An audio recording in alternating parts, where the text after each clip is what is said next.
Star Kitchen LK.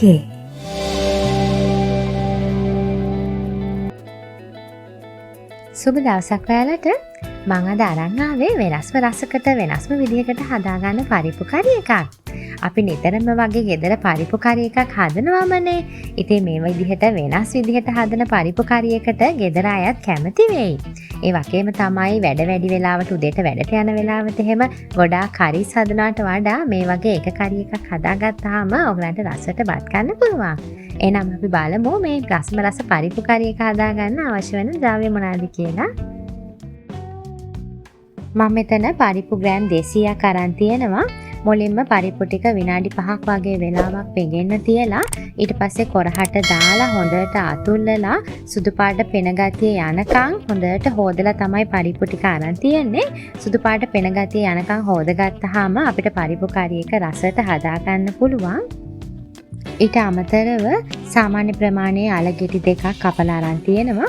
ඒ වගේම රාම්ප කරපිංචා, කපාගත් රතු ලුණු ගෙඩි දෙක තුනක්, කපාගත් අමු මිරිස් කරල් දෙක තුනක්, තලාගත් සුදු ලුණු බික් තුනක්, ඒ වගේම ඔලු හාල් තේ හැඳි කාලක්, පොල් කිරි, ඒ වගේම රස අනුව ලුණු කුඩු, කහ කුඩු තේ හැඳි කාලක්, මිරිස් කුඩු තේ හැඳි එකමාරක්, 3-5 කුඩු තේ හැඳක්.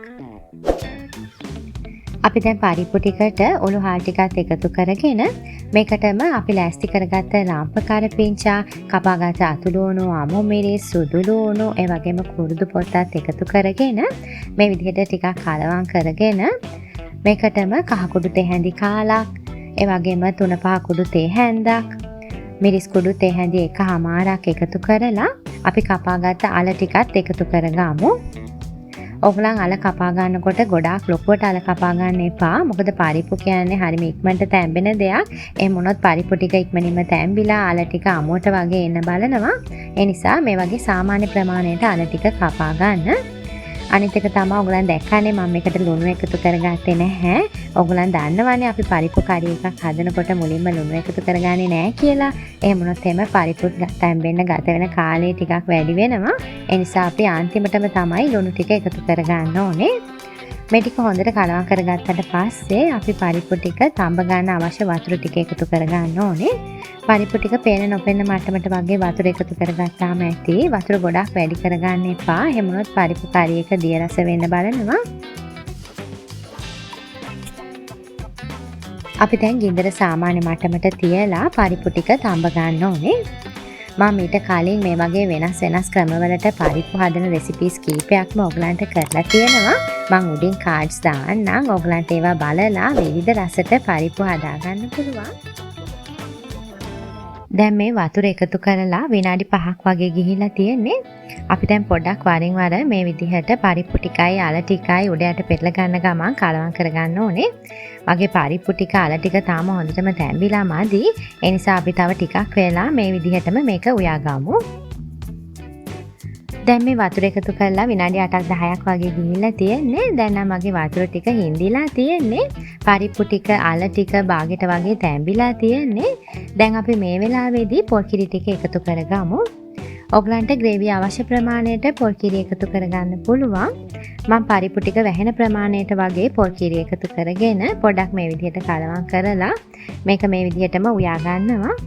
මේකට මිටි කිරිම දාන්න අවශ්‍ය නැහැ. ඔයගලන්ට දිය කිරි මිටි කිරි කලවමට උනත් එකතු කරගන්න පුළුවන්.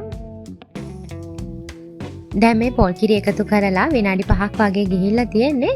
අපි වරින් වර මේ විදිහට පොඩ්ඩක් කලවම් කරගන්න ගමන් හැඳි ගා ගන්න ඕනේ.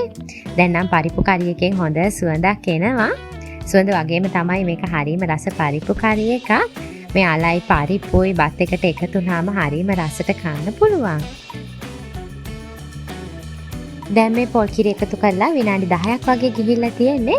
දැන් නම් මගේ පරිප්පු ටික අල ටික හොඳට තැම්බිලා තියෙන්නේ. මම දැන් ආයෙත් පොඩ්ඩක් කලවම් කරගෙන මේ වෙලාවේදී තමයි ලුණු එකතු කරගන්න යන්නේ. අපි දැන් ලුණු ටිකත් එකතු කරගෙන ලුණු ටිකත් හොඳට කලවම් කරගෙන ආයෙත් අන්තිමටත් රස බලලා ලුණු මිරිස් අඩුපාඩු තියෙනවා නම් නැවත එකතු කරගන්න ඕනේ.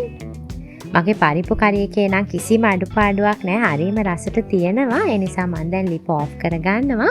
මේ හටියේ තියෙන හීට් එකට මේක තව ටිකක් හිඳිලා ගානට එනවා. මගේ පරිප්පු කරි එක නම් හරිම රසට තියෙනවා. බත් එක්ක මේ පරිප්පුත් එක්ක අල එකතු වුණාම හරිම රසයි. ඔයගොල්ලොනුත් අනිවාර්යයෙන්ම මේ වගේ පරිප්පු කරි එකක් හදලා රස බලලා මට ලයික් එකක් කමෙන්ට් එකක් දාන්න. ඒ වගේම මගේ YouTube channel එක subscribe කරලා ළඟම තියෙන bell icon එක click කරන්නත් අමතක කරන්න එපා. මගේ තවත් අලුත් රෙසිපීස් දැනගන්න star kitchen LK Facebook page එක follow කරන්න. මම නැවතත් මේ වගේ රසවත් වීඩියෝ එකක් අරන් එනකන් ඔයාලා සතුටින් පරිස්සමෙන් ඉන්න. සුබ දවසක්.